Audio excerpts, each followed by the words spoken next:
大耳频道一大集。那相信最近你应该能看到一则泰国女星遭遇意外的事件。那这段时间的讨论度也是非常高啊。可是就在很多网民都要求彻查真相的时候，还有太多疑点还没有搞清楚的时候，这个事件就突然嘎巴一下以一种特别的方式进入尾声，也是让人感到很无奈啊。我一直在关注事件的进展，那期待着更新的资讯，所以更新的进度就给耽误了啊。但我决定不再等了，今天的内容就来复盘一下这个事件的经过。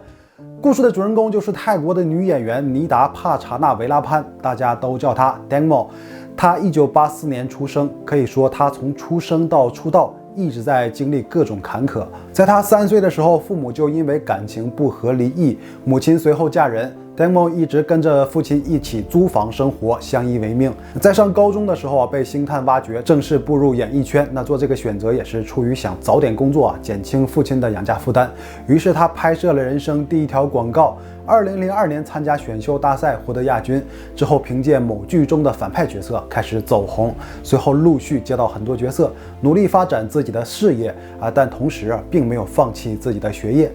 2007年4月5日，23岁的 Dangmo 在拍摄电视剧后开车回家途中发生车祸。他驾驶的一辆敞篷大众汽车在高速公路上翻车因为没有系安全带，所以意外导致他飞出车外，严重毁容，就面部缝了140多针，之后不得不多次进行整容和修补，所以他的长相和刚出道的时候有很大的差别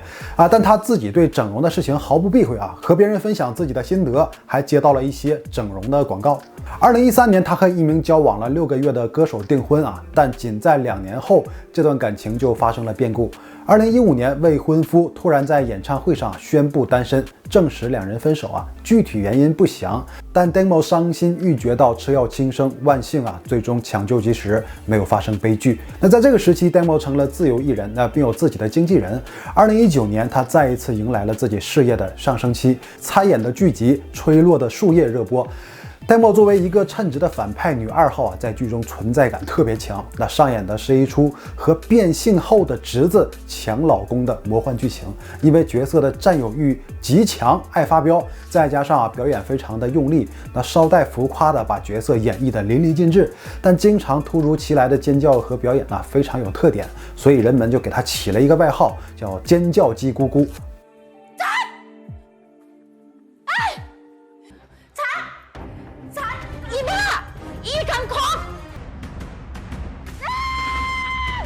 虽然名气再一次得到了提升但生活也并非一切顺遂。2020年也因为新冠疫情的缘故，他的工作停摆他的父亲因为身患重病，在这年的秋天离世。那为了做到和父亲完成学业的约定虽然他已经30多岁但依然还在读大学，加上父亲高昂的治疗费用，这一系列的开销全都由自己来承担。在资金紧张的时候他找过圈内的好友借过钱，也选择了向银行贷款欠下了1000万泰铢。他被粉丝称为有9条命的猫因为总是能奇迹般的度过人生中的困难时刻。虽然欠下了债务，但是他仍然积极寻找应对的办法于是他开始去二手市场卖自己的衣物，并且很乐意把这些发布在网络也欢迎媒体的报道。通过2年的努力，债务已经还了一半，并且又收获了一段恋情。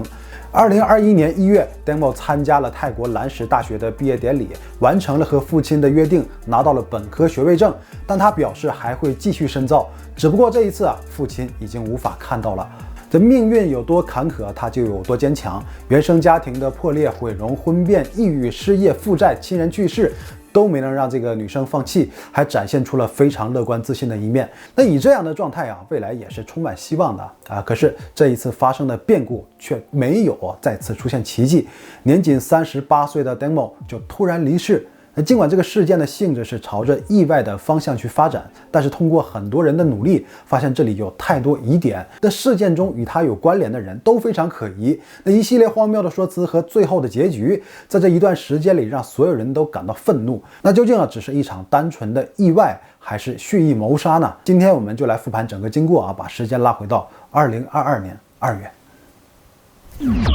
2月24日，泰国曼谷 Demo 和经纪人以及4名好友3男3女一起乘一艘小游艇在湄南河游玩。那本来媒体一开始的报道说这些都是 Demo 的朋友，但实际上他和另外4个人并不熟。另一名女性 Sen 是经纪人的朋友，3名男性分别是船主 Paul 和他的2个朋友。当天是船主 Paul 邀请大家去玩下午4点见面。经纪人先去 Demo 家里化妆打扮，因为他们2人去的较晚呢，船主就先去给船加了油，还接上了另外2个男性朋友。那接下来一行人便去吃了饭，花了大概2个小时左右从餐厅出来准备一下，登上小船，差不多是晚上8点半。小船由一名叫 Robert 的男性驾驶，开始在船上游玩，朝着拉玛七世大桥方向所在的暖武里府而去。但是登船2个多小时之后，10点40分左右，泰国相关部门就接到了求助电话，那船上人员失足坠河。警方赶到码头后，和报案人确认落水的正是演员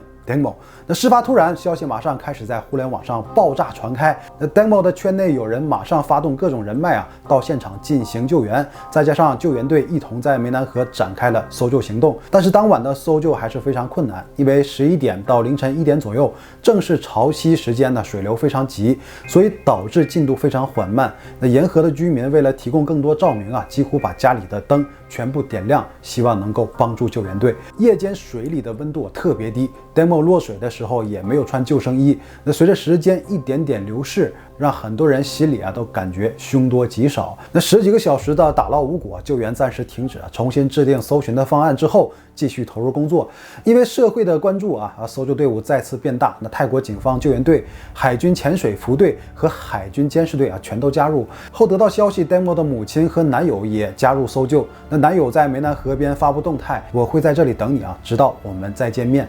可又一天过去了，仍然没有任何进展。26号一大早，Demo 母亲在法师的引导下去湄南河给女儿撒花祈福指引她回来的方向。就在当天中午，搜救队真的就在祈福台附近发现了 Demo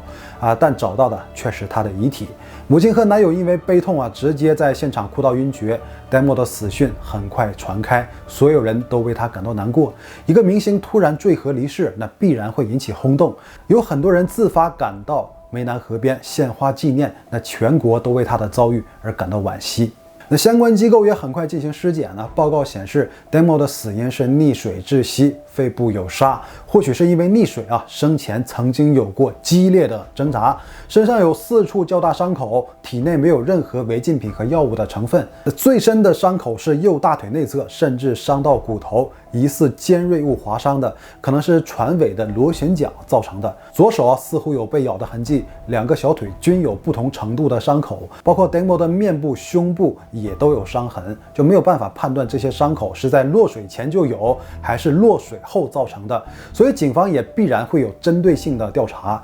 从这个时间开始同行的5人的举动就很让人关注了。可当人们把视线转移到他们身上的时候，却发现他们的口供和意外发生后的行踪，就包括事后对事件的处理态度，都让人感觉很不爽，让人不得不去怀疑这真的只是意外事故吗？那在意外发生后，警方告诉同行的5人隔天早上要录一下口供，然后马上开展搜救工作。而这5人在没人注意的情况下就全都离开了现场。经纪人说他们是在凌晨3点多才离开，但是监控拍到他们的离开时间是1点10分左右。那经纪人独自开车回到了 Demo 的家，而且在自己的一人性命攸关的紧急时刻，没有第一时间通知 Demo 的家人，选择了回家休息。其他4个人在2点多陆续抵达一个加油站，聚集在一起似乎在商量着什么事情，然后各自离开。约定在早上要录口供，那5个人全都没有来，而且在一段时间内都选择不接听任何电话。没有更多的信息也是让搜救工作进度缓慢的原因之一。直到第2天下午，他们才开始出面接受询问，但每一个人都已经为自己聘请了律师。那都说这是意外。那当天他们在船上游玩，2个小时后 ，Demo 突然内急需要解手船主 Paul 说那个洗手间坏了，无法使用。但是这个口供后来又被修改，说洗手间里堆满了杂物，不方便。于是 Demo 就去了船尾，打算方便一下。那到这里就已经很可疑了这大小也是个明星，当着众人的面在船上就开始方便。这得是有多么社交牛逼症的人才能做到，是吧？而且更尴尬的啊，我们看他当时在船上拍照所穿的衣物，这里面是一件连体泳衣啊，因为连体的设计，所以想要方便的话就更加不方便了。那或许是需要全部脱掉，或者是怎样哈？但是经纪人给出的解释是，这 Demo 选择的方式是，就应该把泳衣裆部的位置啊，用一只手给扒到一边，然后一只手把住啊，这样就可以了。这可是这么奇怪的动作，他真的是有理由这么做吗？那前面提到啊，除了经纪人以外呢，其他人都不熟悉。那就算男士都说啊，隐约听到了 Demo 要去船尾方便的话啊，就很自觉的去看向前方。但是这船呢确实很小啊，作为和所有人都不熟悉的异性，那相比于麻烦驾驶人把船先行靠岸找洗手间，去船尾方便这个决定应该是更让人羞耻的，所以就很不合理啊。但他们一行人呢就是这么说的。而且后来在泰国三台参加一档访问的时候，同行的另一名女性 San 还现场演绎了这个凌空解手的怪异造型。当时其他几个人全都面向前方，只有 San 是躺在船上，腿在船尾处。Demo 选择半蹲姿势的时候去拉住他的腿啊，保持平衡，结果突然就没有抓住，失去重心向后仰去，坠河消失。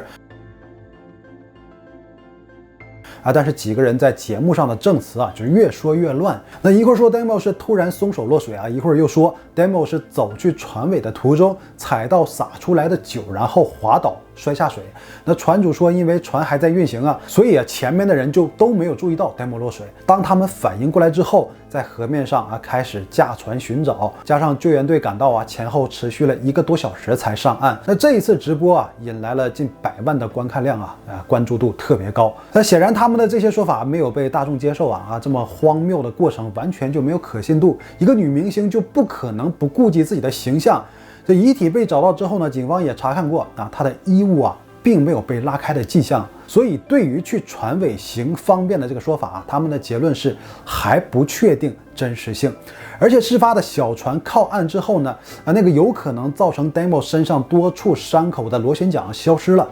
但是警方似乎对这个消失的螺旋桨不是很重视，就没有去打捞，反而是一些民间组织自发潜水去寻找。最后迫于压力呢，警方也是加入了。但最后警方找到的螺旋桨似乎看起来有点新。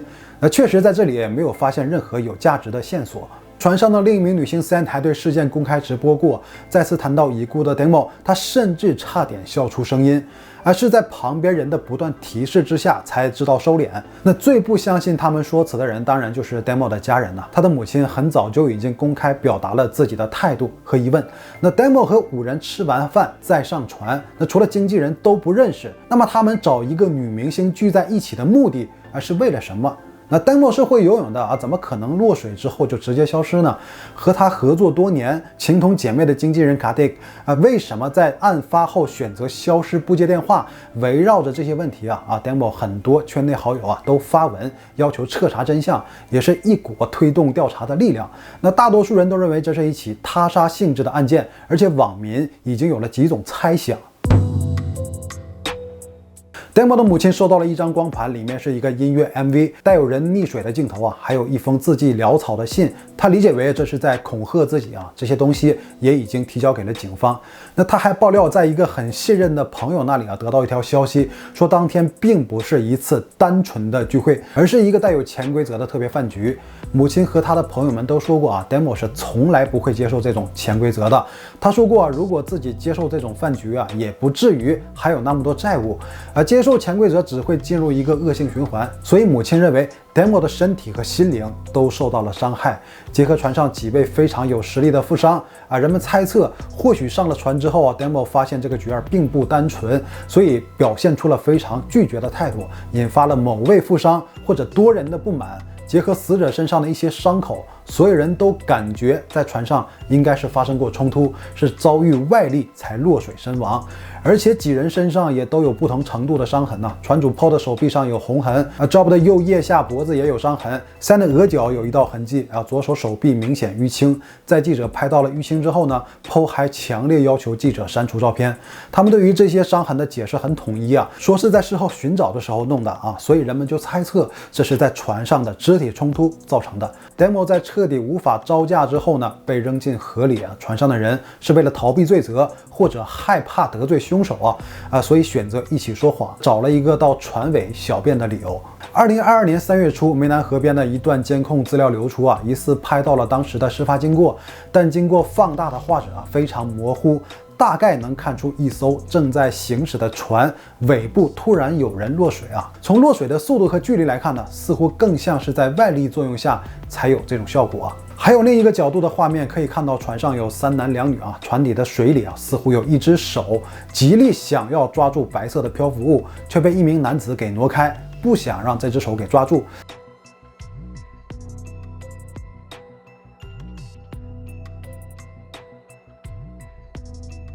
附近的居民的监控中也可以看到船下似乎还有什么东西，但是这些内容被警方认为太过模糊无法作为证据。那此前他们已经收集了几十份其他的监控资料进行调查。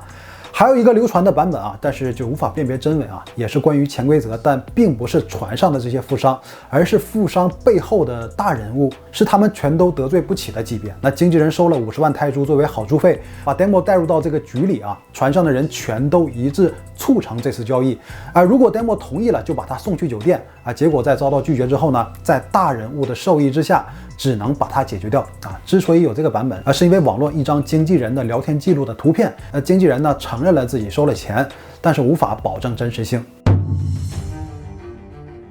那船上的5人当中，最让人无法理解、行为最为迷惑的就是经纪人卡迪克。他案发后开车回到了 Demo 的家里但开车的人却并不是他，他坐在副驾驶位置，而且还有一辆白色轿车跟在后面。据说开车的是一个黑衣女人送经纪人回到家后呢，两人一起进入，过了一阵出门坐上白色轿车走了。那经纪人出来后交代保安别让任何人再进去。在事发后呢，卡迪克并不是像之前交代的直接回家，而是和在场的男性 Robert 出现在一起，很淡定的在街上走着，然后一同坐上白色汽车离开。就是做了很多事情，偏偏没有把 Demo 落水的事情告诉他的母亲。当他的母亲质问他的时候，经纪人在说明会上的回答是和阿姨并不熟，还没到可以打电话的程度，阿姨当时应该也已经睡了他又不会潜水帮不上忙。性命攸关的紧急时刻，他的理由就是太过离谱。就面对你为什么不选择下水救他的提问，的回答是因为自己不会游泳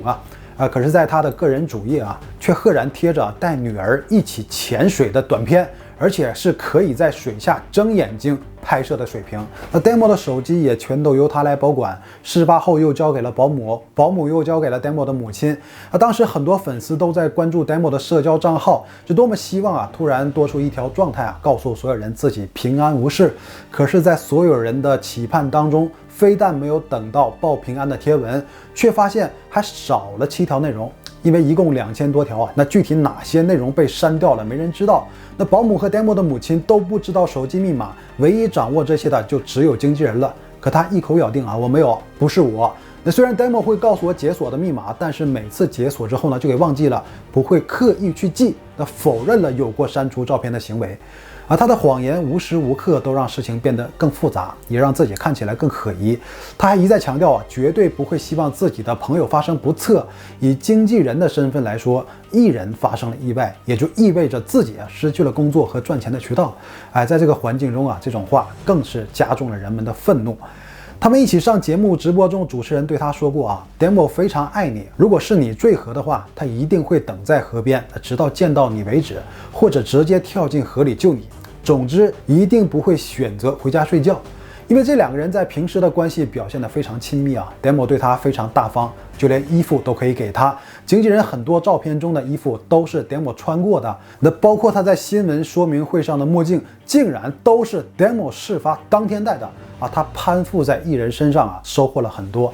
那随后他的个人信息也被人扒了出来他有个私生女是跟自己曾经闺蜜的老公生的。那最后男方一走了之，只剩下他和女儿2人。那 Demo 就收这个小女孩为养女，6年时间对养女关怀备至，视如己出甚至他买的一份保险，受益人就是养女。如果自己发生意外，那么养女会得到一大笔赔偿金，而这笔钱真正只会落到卡迪克的手里。虽然具体数额不清楚但是绝对不会少这就有了动机。4个大字：蓄意骗保网民猜测经纪人常年和艺人在一起，只看到对方赚大钱，心理失衡想赚到大钱最简单的途径就是骗保险金，所以他设计了这一个聚会。那全都是 Demo 不认识的人在晚间的湄南河这样一个独立的空间制造一起意外当然这种猜测遭到了他的极力否认，但是他在事件中可疑行为和谎言是无法否认的。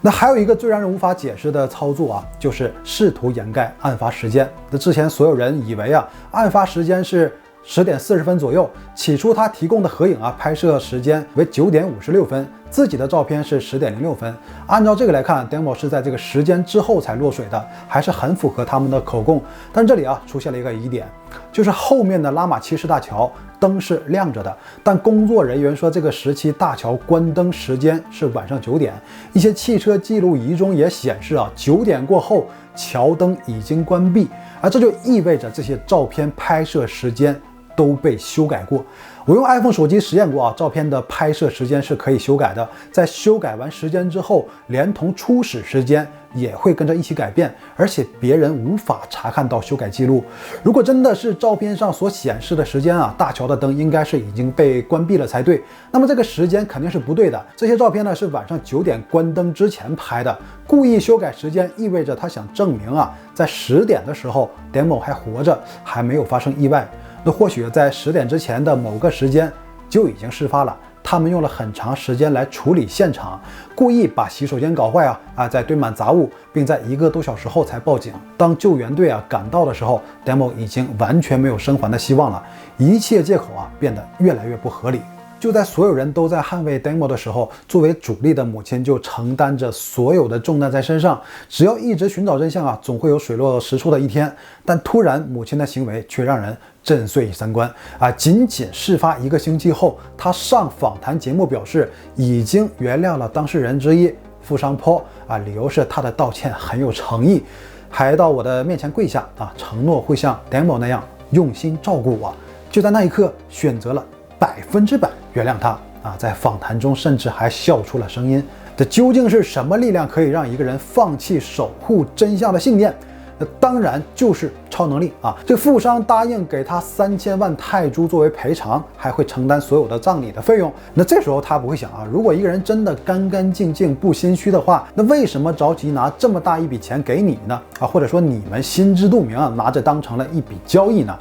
这无论如何，一周前还信誓旦旦说这是一起谋杀的母亲，接受了对方的道歉，甚至还跟跪在地上的他拥抱了一下。但母亲还算了一笔账，这如果女儿还活着应该还能再拍30年的戏，这每年片酬100万泰铢，30年就是3000万泰铢就这还没算上广告费有瑕疵但是没毛病，问题不大，可以接受。那主持人问他，难道你就不怕被社会指责吗？一点都不怕有什么报应就会先到经纪人的身上。总结一句话，那这个事儿已经结束，既往不咎，就等着办葬礼了。随着新一轮的热搜，这位母亲又火了所有人也都气疯了，因为她的放弃可能会导致 Demo 的死永远不会得到真相。所有曾经一直在推动事件发展的圈内朋友全都感到无比心寒，就彻底失去了继续追究的动力。也有很多明星开始在社媒晒出自己的母亲，借感谢自己母亲的同时，也在讽刺她：我的妈妈不会为了3000万而不顾我的死活。这面对所有讽刺和谩骂 ，Demo 的母亲表示我不在乎也不看那些东西，我每天都在 App 上唱歌，还得了冠军。那 Demo 在3岁的时候父母离异，在成长过程中母亲只是偶尔来探望，他爱自己的父亲，也爱自己的母亲，直到自己33岁的时候，才有自己一家3口的全家福。2020年父亲离世之后，母女2人重新建立密切联系，可这2年的相处似乎无法弥补30多年的空缺。Demo 爱母亲的陪伴，母亲却好像更爱女儿的价值。那事件在网络不断发酵，甚至引起了泰国总理的关注，督促警方尽快查明事件真相，回应社会关注的疑点，务必做到公开透明，遵守法律，将公平公正还给各方。截止目前，警方已经对77名落水案相关的人士录取口供，共收集60多个监控录像，保留数据，综合所有证据，在一定程度上了解了当时的一些情况。